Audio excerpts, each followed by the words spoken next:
구약 역사서 이해하기를 공부하기 위해서 오늘 이 시간에 유튜브에 오신 사랑하는 성도 여러분들을 주의 이름으로 축복하고 사랑합니다. 그동안 저희들이 구약 역사서 이해하기를 쭉 공부해왔습니다. 지난 시간에는 저희들이 사무엘서 부분을 공부를 했습니다. 오늘도 계속해서 사무엘서와 관련된 내용들을 함께 공부하도록 하겠습니다. 구약 성경의 다른 책들과 마찬가지로 사무엘서도 여러 가지 주제들과 그 다음에 또 해석학적인 이슈들이 많이 가지고 있는 책 중에 하나입니다. 그 중에서 왕권, 또 선지자권, 왕권과 선지자권의 갈등, 또 죄의 영향력, 또 하나님의 영, 또 하나님의 주권과 후회하심, 또 한나와 다윗의 노래 등 이런 주제들이 사무엘서에 나오는 여러 가지 어떤 그런 이슈 중에 하나입니다. 오늘은 그 중에서 저희들이 먼저 이 다윗 사울의 왕권과 다윗의 왕권에 대해서 저희들이 함께 공부하는 시간들을 갖도록 하겠습니다. 사무엘서는 여러분 알다시피 이 왕권에 대한 백성들의 요청과 또 사무엘을 통해서 왕권이 세워지고 그리고 초대왕으로 사울이 이 왕권을 받아 이스라엘의 왕이 됩니다. 하지만은 그의 통치는 비극적으로 마무리하게 되고 2대 왕 다윗이 이 왕권을 잘 세워나가는 것을 보게 됩니다. 그러면서 중앙 집권 체제를 유지하게 됩니다. 그리고 다윗 왕이 죽고 난 이후에 또 하나님께서 다윗 왕에게 허락하신 하나님의 영원한 통치권의 약속, 그리고 다윗 왕권의 쇠퇴 이후에 그 이스라엘의 초기 왕들과 또 그 다음의 왕들이 어떻게 나라를 이끌어 갔는지를 보여주는 이야기로 구성되어져 있습니다. 특별히 그 사무엘서 저자가 이스라엘의 초기 왕들에 대해서 집중적으로 사무엘상, 사무엘하를 통해서 이야기하는 이유가 있습니다. 그것은 뭐냐면 하나님의 백성으로서 출범한 이스라엘이 또 안정적이고 거룩한 왕권을 유지하기 위해서 또 어떻게 해야 하는지를 보여주기 위해서 초기 왕 사울과 다윗의 그러한 왕권과 그들의 통치, 또 그들의 지도력, 그들의 신앙에 대해서 집중적으로 많은 부분을 할애해서 이야기를 하고 있습니다. 먼저 우리가 좀 살펴볼 것은 이스라엘은 사사시대를 지나면서 왕의 필요성을 절실하게 느꼈습니다. 사사기 마지막 장 21장 25절에도 보면 왕이 없으면 그들이 자기 소견에 옳은 대로 행했다라고 이야기를 하고 있죠. 그 말씀을 통해서도 우리가 알 수 있는 것은 뭐냐면 그들은 왕의 필요성을 절실히 느끼고 있었다라고 하는 것입니다. 그럼 그들이 왜 왕의 필요성을 느꼈느냐 몇 가지를 좀 살펴보면요. 첫째는 도시국가에서 연합국가의 형태입니다. 즉 뭐냐면 이스라엘을 둘러싸고 있는 주변의 국가들이 대부분 이 도시국가에서 이 도시들이 모여서 하나의 연합을 위해서 하나의 연합을 이루어서 연합국가 형태로서 강대국으로 나아가는 것을 보게 되었습니다.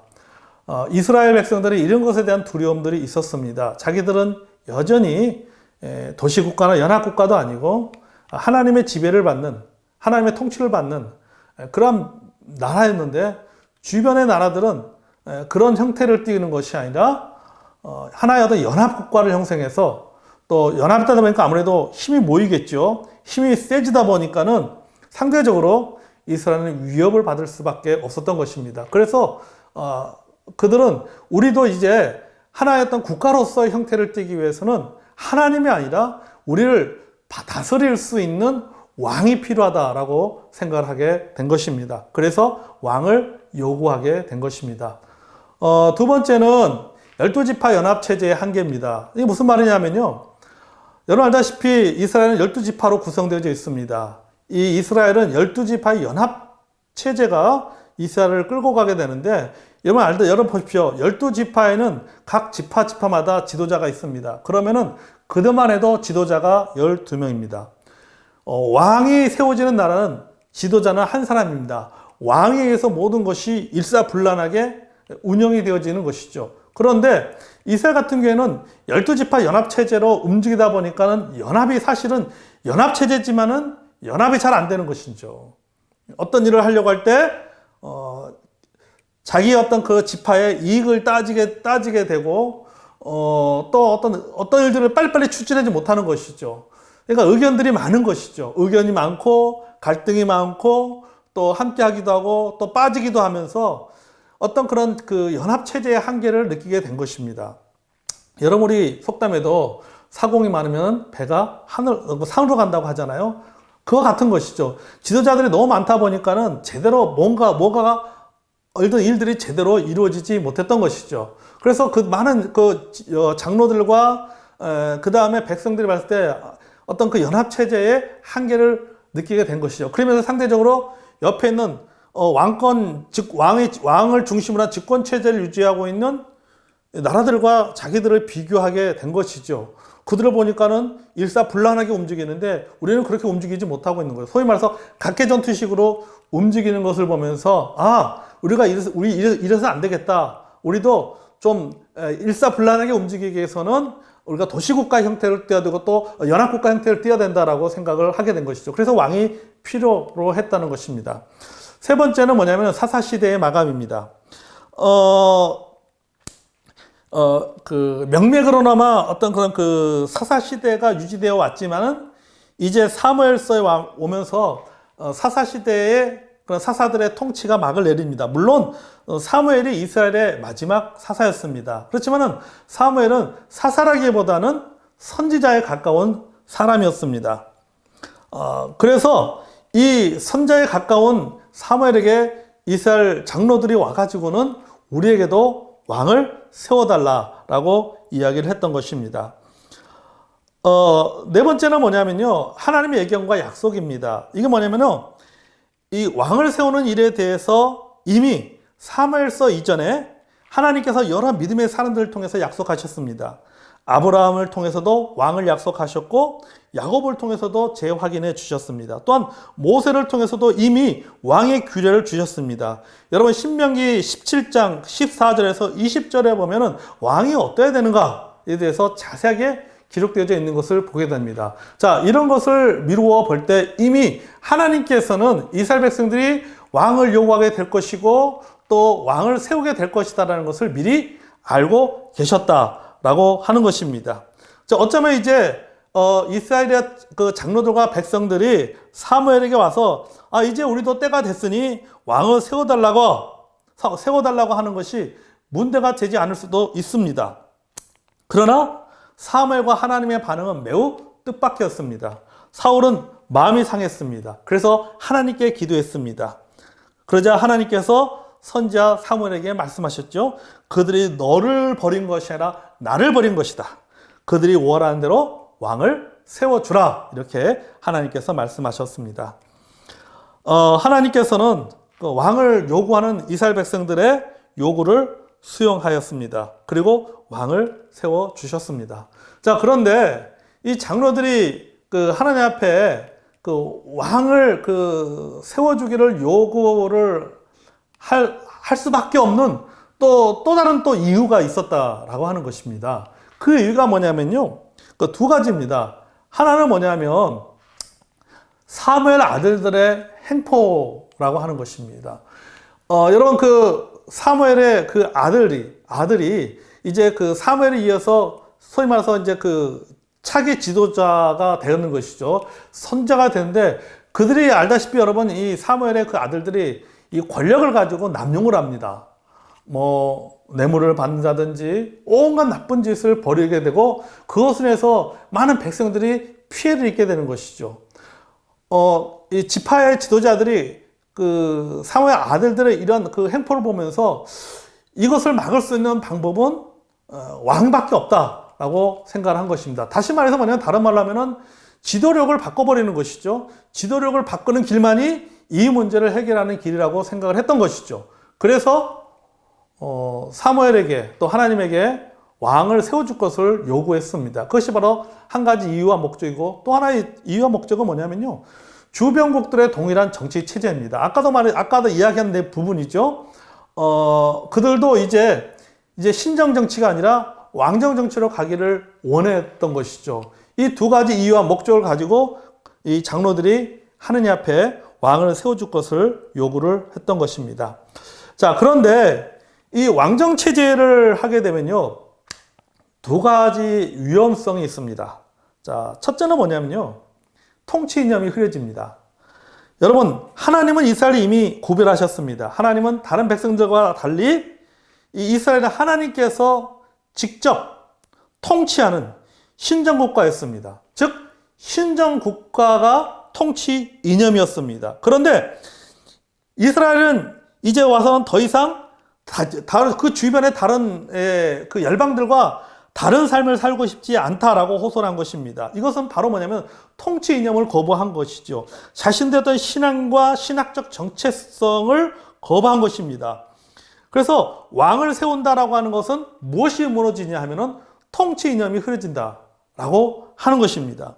그래서 사무엘은 18절에서 이렇게 말합니다. 8장 18절에서 이스라엘이 하나님의 반대에도 불구하고 왕을 세운다면 훗날 너희들이 그 왕을 세운 것에서 후회하게 될 것이고 다시 돌이킬 수가 없을 것이다. 그리고 하나님은 더 이상 너희들의 부르짖음을 듣지 않을 것이다 라고 경고를 합니다. 그럼에도 불구하고 이스라엘 백성들은 사무엘에게 또 하나님에게 왕을 세워줄 것을 요구했던 것입니다. 사실 여러분, 하나님과 이스라엘 백성들의 관계는 언약 관계잖아요. 그 언약은 바로 시내산의 언약입니다. 시내산의 언약의 핵심은 그겁니다. 하나님이 도우시고 너희들이 부르짖으면 내가 너희를 도와주겠다. 내가 너희를 직접 도와주겠다라고 한 것이 바로 시내산의 언약이죠. 그래서 여러분, 사사시대에 보면 백성들이 힘들고 어려움을 겪을 때마다 하나님 앞에 도움을 구하게 되고 하나님께서 그때마다 사사를 보내주셔서 그 문제를 해결해 주셨습니다. 자, 이런 언약의 관계 속에서 하나님과 이스라엘 백성들이 하나님과 직접적인 언약의 관계 속에서 나라가 움직였습니다. 나라가 그렇게 운영이 되어졌는데 이제는 그들이 더 이상 그런 것들을 원하지 않았던 것입니다. 자, 이제는 왕이 들었습니다. 자, 왕이 들어서면은 하나님과 이스라엘 백성들 간에 직접적으로 맺은 이 언약의 관계가 과연 깨어지는 것인가 라고 하는 문제가 있죠. 왜? 왕이 있기 때문에. 이제는 하나님이 직접 다스리는 것이 아니라 왕이 직접 다스리기 때문에 하나님과 이스라엘 백성들 간에 맺은 언약의 관계는 깨어질 수밖에 없는 것이죠. 그러나 하나님은 그들을 포기하지 않으셨습니다. 하나님은 이스라엘 백성들을 사랑하셨어요. 그래서 왕정체제를 신정체제 속에 집어넣은 것입니다. 즉 뭐냐면은 하나님께서는 이제는 왕을 통하여서 백성들을 다스리게 된 것입니다. 여러분, 사무엘상 12장 14절에서 15절에 보면요, 이런 내용이 있습니다. 너희가 만일 여호와를 경외하여 그를 섬기며 그의 목소리를 듣고 여호와의 명령을 거역하지 아니하며 또 너희와 너희를 다스리는 왕이 너희 하나님의 여호와를 따르면 좋겠지만은 너희가 만일 여호와의 목소리를 듣지 아니하고 여호와의 명령을 거역하면 여호와의 손이 너희 조상들을 치신 것 같이 너희를 치실 것이다 라고 말하고 있습니다. 자, 이 말은 뭐냐면 하나님께서 왕정 제도를 시내산 언약 속에 포함시켰다라는 것입니다. 즉 뭐냐면 왕이 나라를 다스리더라도 시내산 언약은 유효하다라고 하는 것입니다. 다시 말해서 왕정 체제의 정당성을 인정하면서 동시에 여전히 하나님의 언약도 유효하다라고 하는 뜻입니다. 자, 하나님께서 이렇게 양보를 하신 것이죠. 하나님께서 양보하셔서 그들의 요구사항을 들어주신 것입니다. 자, 두 번째 왕정체제의 두 번째 위험은 뭐냐면 왕으로 인한 어떤 현실적인 부담입니다. 자, 여러분, 이스라엘의 백성들이 하나님 앞에 왕을 요구하고 또 왕정체제를 요구한 것은 그들의 어떤 그 신앙의 정체성, 또 통치 이념만 어떤 흐려지는 것뿐만 아니라 왕을 세운다라고 하는 것은요, 현실적으로 굉장히 많은 부담들이 그들에게 다가옵니다. 이 사무엘은요, 그 왕에 대해서 이렇게 표현했습니다. 취한 자다라는 표현을 씁니다. 취한 자. 그러니까 무언가를 가져간 자라는 의미죠. 자, 왕이 들었음으로써 백성들에게 뭘 걷습니까? 세금을 걷습니다. 또 백성들의 때는 백성들의 재산을 압수합니다. 또 전쟁에 나면 장병들을 징집을 해가지고 전쟁에 내보냅니다. 자, 여러분, 신정체제는 그럴 일이 없었어요. 여러분, 신정체제 때에는요, 하나님께서 끊임없이 이스라엘 백성들을 도와주셨습니다. 섬겼습니다. 그러나 이제는 왕정체제가 되면서 이제는 백성들이 왕을 섬겨야 되는 그러한 현실이 다가오게 되었다라고 하는 것. 그들은 그런 현실 속에 살게 된다라고 하는 것입니다. 그래서 사무엘이 이렇게 경고했어요. 8장 10절은 너희가 그의 종들이 될 것이다. 너희가 왕의 종이 될 것이다. 라고 이야기를 했습니다. 그럼에도 불구하고, 이스라엘 백성들은 하나님 앞에 왕을 요구하게 된 것입니다. 자, 그러면은 왕을 누구로 세울 것인가 라고 하는 것이죠. 자, 이스라엘에게 왕을 세워주라는 하나님의 명령이 사무엘에게 임하자 사무엘은 고민하게 되죠. 과연 누구를 왕으로 세울 것인가 라고 하는 것입니다. 자, 그래서 누구를 왕으로 세웁니까? 여러분이 다 아다시피 바로 사울이죠. 사울이 이스라엘의 일대, 즉 초대 왕으로 그가 왕권을 받게 됩니다. 여러분 아시다시피 사울은 용모가 준수합니다. 또 굉장히 능력이 있는 왕입니다. 군사적인 능력이 있고 또 어떤 그런 작전을 수행할 수 있는 전략가이고 그런 어떤 탁월한 능력을 갖고 있는 왕입니다. 그럼에도 불구하고 사울은 하나님과 이스라엘 백성들에게 실망을 안겨준 왕이 되었습니다. 이것은 그의 어떤 통치력이나 어떤 군사력에 문제가 있었던 것이 아닙니다. 하나님에 대한 불신과 불순종이 문제였던 것입니다. 여러분 신명기 17장의 기록 보면요, 왕에 대한 규례가 나옵니다. 왕이 어떠해야 되는가라고 하는 내용들이 기록되는데 그 내용에 보면요, 하나님이 이스라엘 왕에게 요구하는 것은 어떤 정치적인 능력이 아닙니다. 군사적인 능력이 아닙니다. 어떤 행정적인 능력이 아니라 단 한 가지만을 요구하십니다. 그게 뭐냐면은 왕은 온 백성들에게 믿음의 본이 되어야 된다라고 이야기하고 있는 것입니다. 그러니까 뭐 능력이 좀 부족하더라도 왕으로서의 어떤 군사적인 능력이 부족하고 행정적인 능력이 부족하더라도 백성들에게 본인이 되는 지도자면 된다라고 하는 것입니다. 자, 왜냐하면요, 이스라엘은 하나님의 통치를 받는 민족입니다. 하나님께서 이스라엘을 통치하십니다. 그렇기 때문에 좀 왕이 좀 군사적으로 좀 부족하고 지도력이 좀 부족해도 그가 하나님을 경외를 하게 되면은 누가 도와주시는 거예요? 하나님이 도와주신다라고 하는 것이죠. 이스라엘을 구원하는 것은 왕이 아닙니다. 하나님이 이스라엘을 구하는 것입니다. 하나님이 이스라엘을 보호하고 하나님이 전쟁에 나가도 하나님께서 전쟁을 승리해 주시는 것은 왕이 아니라 하나님인 것입니다. 따라서 왕에게 중요한 것은 뭐냐 하면은 그에게 중요한 것은 어떤 지도력이나 어떤 능력이 아니라 하나님을 경외하는 믿음만 있으면 됩니다. 하나님 말씀에 순종하면 되는 것입니다. 그런데 사울은 그렇지 못했다라고 하는 것이죠. 사울은 자신의 능력들은 마음껏 발휘했지만은 반대로 하나님에게 순종하지 않았다라고 하는 것입니다. 그래서 그 사무엘이 하나님께서 그 사울을 패하시고 하나님께서 이제 또 다른 왕을 찾게 되죠. 그 왕이 바로 다윗이죠. 그래서 사무엘이 그 다윗을 왕으로 세울 때 그가 이 사울에 대한 실망, 또 하나님께서 사울에 대해 실망하신 것을 이렇게 표현합니다. 사무엘상 16장 7절의 말씀이죠. 내가 보는 것은 사람과 같지 아니하니 사람은 외모를 보거니와 나 여호와는 중심을 보느니라. 아멘. 자, 내가 보는 건 사람 같지 아니한다. 여러분, 사람은 뭐 봅니까? 외모를 봅니다. 능력을 봅니다. 왕으로서의 정치력을 봅니다. 왕으로서의 통치력을 봅니다. 왕으로서의 군사력, 어떤 전략을 세우는 것을 봅니다. 하지만 하나님은 중심을 보신다. 이 말은 뭡니까? 하나님은 태도를 보신다. 하나님은 신앙을 보신다. 하나님은 믿음을 보신다라고 하는 것입니다. 그러니까 결국 하나님께서 어떤 그런 그 사울에게 실망하셨고, 또 그 다음에 이제 그 다윗을 세우면서 사울의 어떤 그런 그의 삶을 이 한마디 사무엘상 16장 17절 이 하나로 사울의 삶을 평가하시면서 다윗에게도 경고를 해주고 있는 것이죠. 하나님은 사람의 외모를 보지 않는다.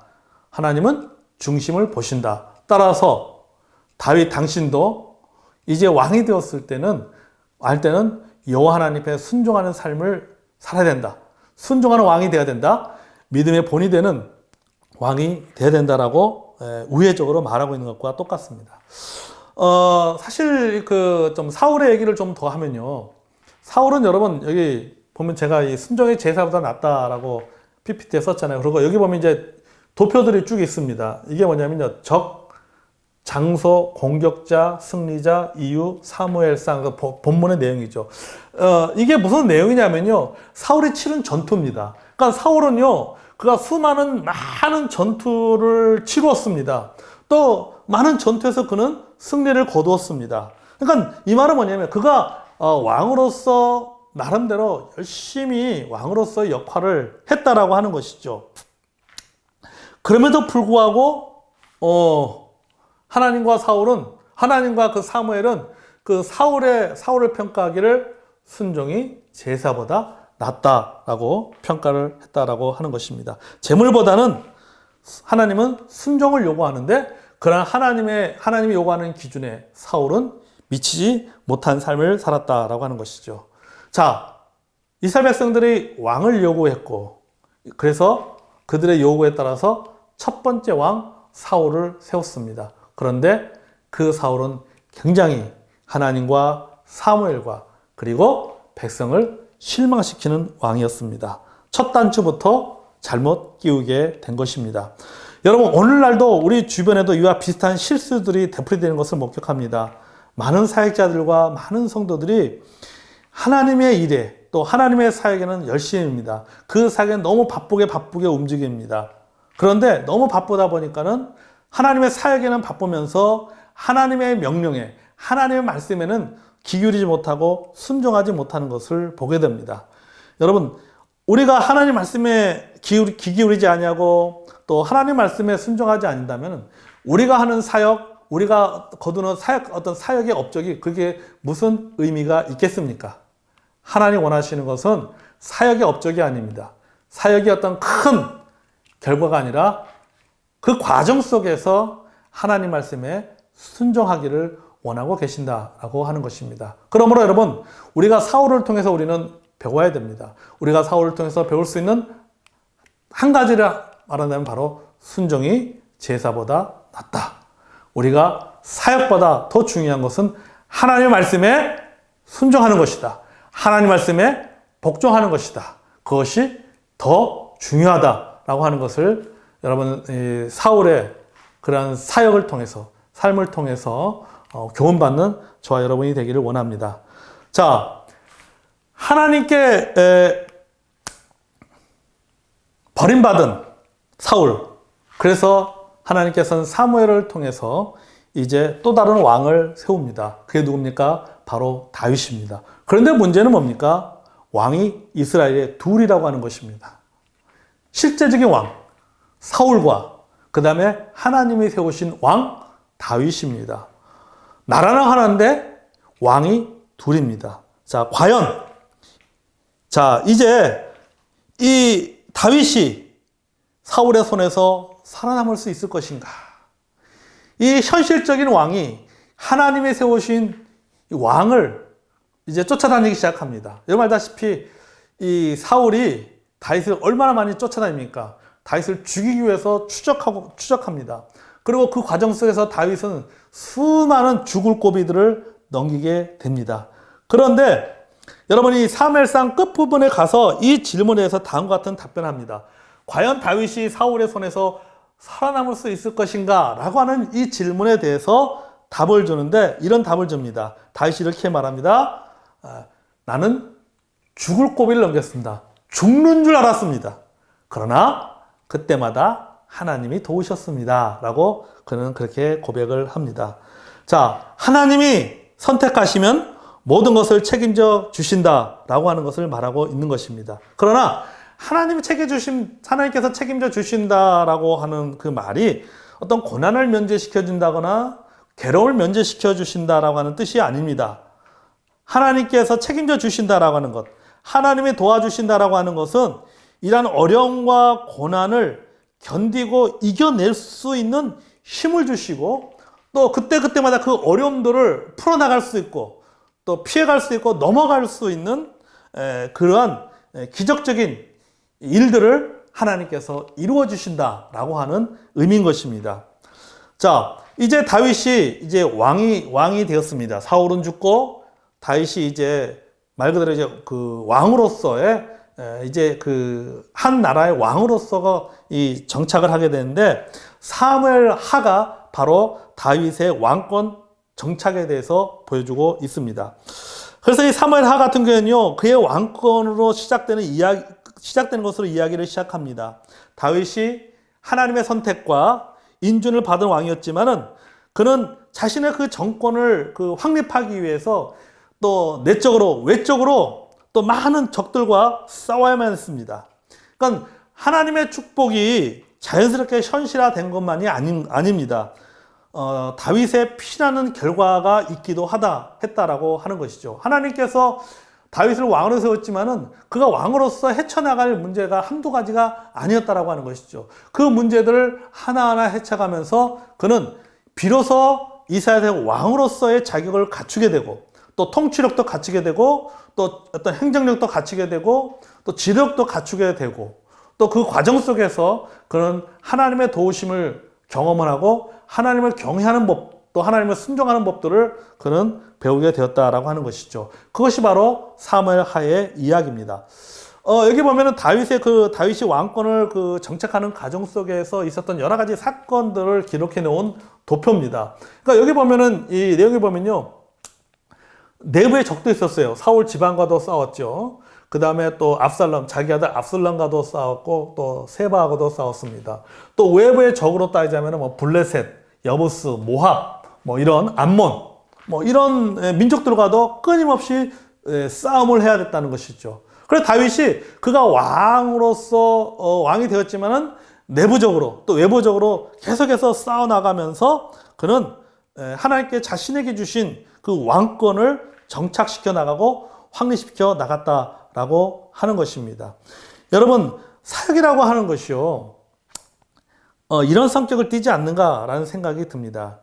하나님께서 도움을 주시고 또 비전을 이루어 나가서 도와주시지만은 또한 그에 못지않게 우리의 많은 수고와 노력이 있어야지만이 어느 정도 또 안정을 찾고 열매를 맛볼 수가 있다라고 그렇게 생각이 되어집니다. 그래서 하나님께 우리 각자에게 비전을 주시고 사명을 주셨지만은 또 하나님께서 그것을 이루시겠다는 약속을 주셨지만은 우리가 해야 되는 것은 뭐냐면은 하나님께 우리에게 주신 그 약속을 믿고 우리가 해야 될 일은 해 나가야 된다라고 하는 것입니다. 그럴 때만이 여러분 열매를 맺게 되는 줄로 믿습니다. 지금 코로나19 때문에 많이 힘들어하고 있습니다. 뭐 당장 내일부터 이제 정부에서는 교회도 이제는 전자출입민도 QR코드를 해야 되고 또 소모임도 못하게 하고 또 만약에 어떤 위반하거라든지 어떤 문제가 생겼을 때 벌금을 부과한다라고 그렇게 또 압력을 넣고 있는 상황입니다. 자, 그렇다고 해서 우리가 아무것도 하지 않고 가만히 있어야 되느냐? 그건 아니죠. 또 그 가운데서 우리가 얼마든지 저는 할 수 있는 것들이 있다라고 생각합니다. 하나님께서 우리에게 지혜를 주실 것이고 하나님께서 우리를 도와주실 것입니다. 그래서 여러분, 우리는 하나님께서 우리에게 주신 약속과 비전이 있지만은 하나님께 우리에게 주신 약속과 비전을 붙잡고 우리는 계속해서 우리는 또한 우리가 해야 될 일들은 우리가 해야 된다라고 하는 것입니다. 그럴 때만이 이 코로나19 시대 속에서도 우리는 사역의 열매를 맺게 될 줄로 믿습니다. 자, 다윗이 죽고 난 이후에 이제 다윗이 왕권을 이제 정착시키고 다윗이 죽고 난 이후에는 이와 같이 어떤 다윗의 어떤 군사적인 역할, 다윗이 이런 많은 어떤 전쟁을 치루었고 승리를 거두었다라고 하는 것에 대해서는 더 이상 기록하지 않습니다. 반면에 무엇에 대해서 기록하냐면요, 언약 이행자로서, 다시 말해서 그가 이상적인 왕으로서 어떻게 그 하나님과 맺은 그 언약을 잘 이행해 나가는가, 또 그의 왕국이 어떻게 그 언약을 잘 지켜 나가는가, 또 하나님과 어떤 관계를 갖고 있는가에 대해서 기록을 하고 있는 것입니다. 자, 그래서 이 사무엘하를 여러분 쭉 뒷부분에 보면은 주로 어떤 내용들이 많이 있습니까? 사울이 어떤 전쟁에서 나가서 이기고 이런 것보다는 다윗이 얼마나 뛰어난 행정가고 또 어떤 전략가냐라고 한 것이 중요한 것이 아니라 다윗이 하나님과의 언약 관계를 얼마나 잘 유지해 가고 있는가, 거기에 초점이 맞춰져 있습니다. 여러분, 다윗이 이스라엘 다른 왕들과 다른 점이 바로 여기에 있습니다. 하나님께서는 왕의 능력이 아니라 뭘 보시는 거예요? 하나님께서는 신앙을 보시기를 원하신다라고 하는 것입니다. 이 점은 이스라엘의 왕조를 설명하는 평가는 매우 중요한 포인트가 됩니다. 그러니까는 여러분, 다윗 이후에 또 솔로몬의 여러 왕들이 있지만 그 왕들에 대한 평가의 기준이 뭐냐면 그들이 얼마나 무슨 영토를 확장하고 얼마나 백성들을 잘 다스렸냐, 이걸 가지고 이야기하는 것이나 무엇을 가지고 얘기합니까? 하나님 말씀에 순종했냐, 순종하지 않느냐, 순종과 불순종을 기준을 가지고 이야기를 하고 있는 것을 보게 됩니다. 열왕기 같은 경우도 마찬가지죠. 이 열왕기에서의 이스라엘 모든 왕의 평가 기준은 뭐냐면요, 종교적인 기준입니다. 종교적인 기준을 가지고 이스라엘 왕들을 평가하는 것을 보게 됩니다. 그러면은 이스라엘 왕이 이렇게 올바른 신앙을 유지하는 것이 왜 그렇게 중요한가라고 하면은 이스라엘은 다른 주변국, 즉 다른 열방들과 달리 하나님께서 통치하시는 신정 국가였기 때문입니다.